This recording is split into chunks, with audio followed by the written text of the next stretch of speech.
everyone, this is Surfin here. Today we're going to be looking at a game called Master of Darkness, which was released on the Sega Master System in 1992 and the Sega Game Gear in 1993. Now, Master of Darkness was the name of the game in Europe. In America, the game was known as Vampire, Master of Darkness, and in Japan it was known as In the Wake of Vampire. The plot is fairly straightforward. You play as a young psychologist named Ferdinand Social, who's investigating paranormal activity in Victorian London.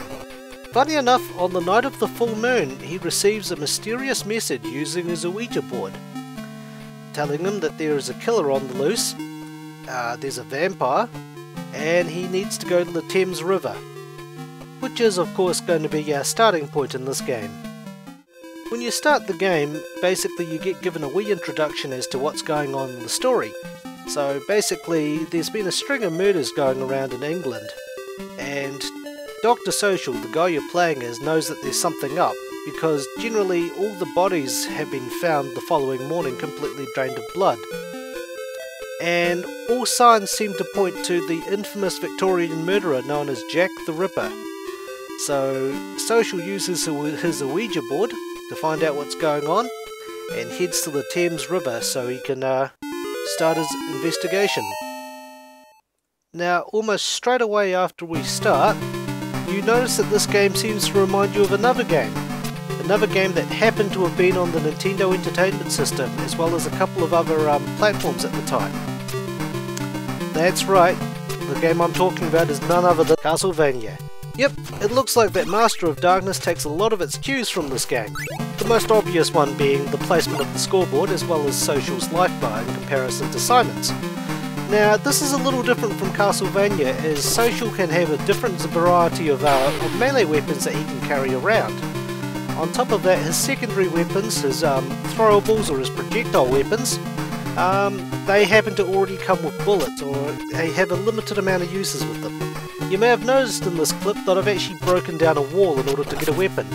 You know what that reminds you of? Which once again brings up that age-old question, as in, why would people keep these things in the wall? At least the axe is probably slightly more practical than a piece of roast chicken.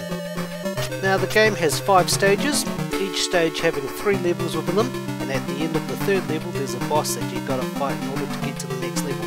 Now, the stages include the Thames River, which is where I'm at now, the Wax Museum, in which its exhibits are trying to kill you, as well as being haunted by poltergeists, the obligatory cemetery level, a mad scientist laboratory, which also for whatever reasons has wax sculptures, and a castle dungeon. So I think I've described enough of the game to you guys, so I'll get on to the first part of this review, which is of course the good, the things I like about the game. The music would be the first thing I'm going to have to say is very good about this game. The music certainly sort of gives off the vibe that you're going into the unknown and there's something sinister afoot. So why don't we just give the Thames River theme a wee bit of a listen to.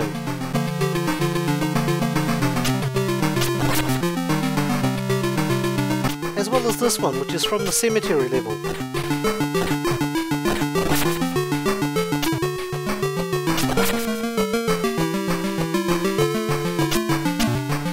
Nevertheless, it was an absolute treat to listen to. Now, another thing which I did enjoy about this game was the variety of weapons that you got. Now, this also includes all your sub-weapons, so before I just had a revolver, now I've got some bombs. But as you'll see through this video, if you haven't seen it already, I've been using other weapons such as hammers and axes. And you've also seen me shoot a gun at something as well. All your sub-weapons come with a certain amount of uses, and if you keep picking up sub-weapons you can keep using them. So at one stage I had like 20 odd bombs I could throw at things. Now, all these sub-weapons can come in handy to the next thing I like about this game, the boss fights. This game has pretty good choices in bosses, such as Jack the Ripper, a psychic girl in the skull that she conjured out of fucking nowhere, Communist Superman, and of course Dracula as well. You know, much like in that other game.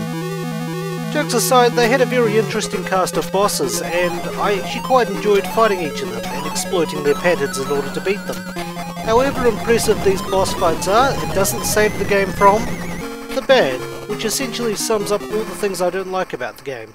So to start things off, Stage 5 in general. Now, you've been imprisoned by the big bad, and you've got to make your way to him in order to escape. Now, Stage 5 is a giant labyrinth, and if you don't know what you're doing, you're going to end up wasting a lot of your time trying to find a way out. I ended up losing a life here because I spent so much time looking for Dracula, and then when I finally get up to him, I either die or I run out of time. So to give you guys an idea, I'm going to speed up this gameplay footage so you can see the amount of time I wasted looking for Dracula.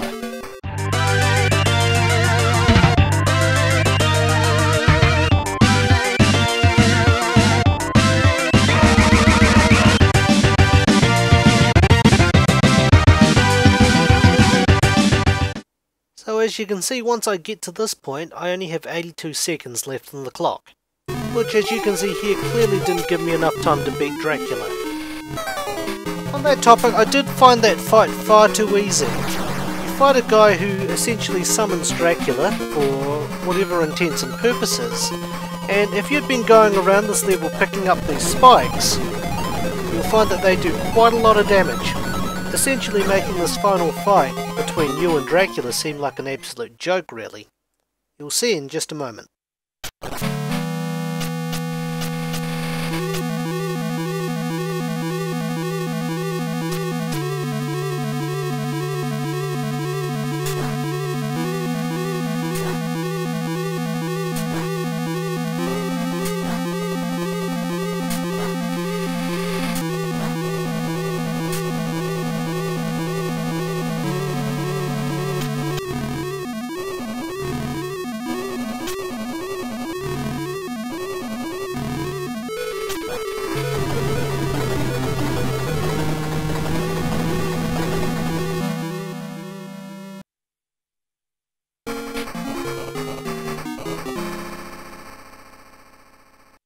Much like Castlevania as well, this game also suffers from that knockback syndrome, which made Castlevania frustratingly difficult, seeing as you couldn't control the knockback, and if you were too close to a ledge you could potentially fall off and die.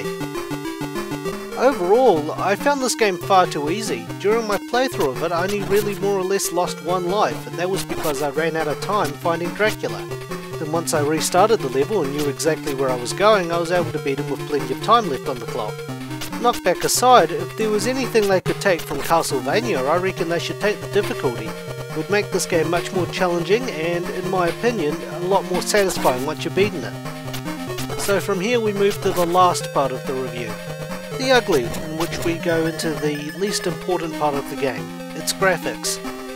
Graphically, I feel that the game is actually very nice looking for a Sega Master System game.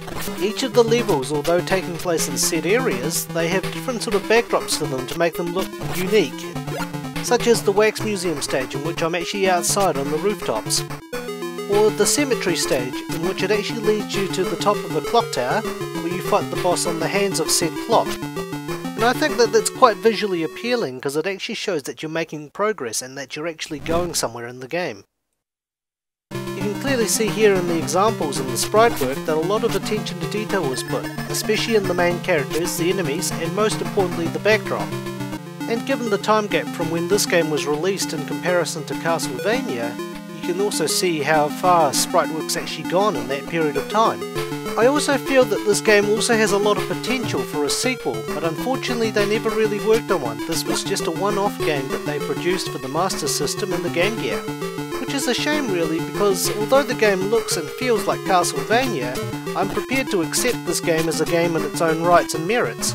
But that's enough rambling from me, so we should probably wrap this up. A summary of my verdict is, I guess, if you're a fan of Castlevania and you happen to have a Sega Master System or a Game Gear, or hell, even if you've got an emulator, I'd say give this game a go. It's well worth your time, and although it's a little bit on the easy side, I think the game is satisfying enough once you beat it.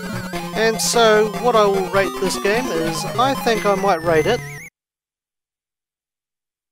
Castlevania out of 10. Thank you once again for taking your time to watch this review. If you want to see any of the other reviews or any of the first looks or let's plays that we've done, you can check them out on the Cynical Bastards channel, or the Button Smashers blog. We're also putting our reviews up through Classic Game Room, so you'll see a few of those reviews up there as well. Now there's always room for improvement, so feedback is greatly appreciated. You can put it in the comments section down below, so that way I can read them and take them to mind, so that way the next review can be that much better. Feel free to hit that like button or subscribe to us. Otherwise, once again, thank you very much for watching, and I bid you all a good morning, good afternoon, good evening, or good night. And to stay tuned for the next video from the Cynical Bastards. You'll see links and annotations to Button Smasher's blogs, one of our videos, and Classic Game Room right at the end of this video.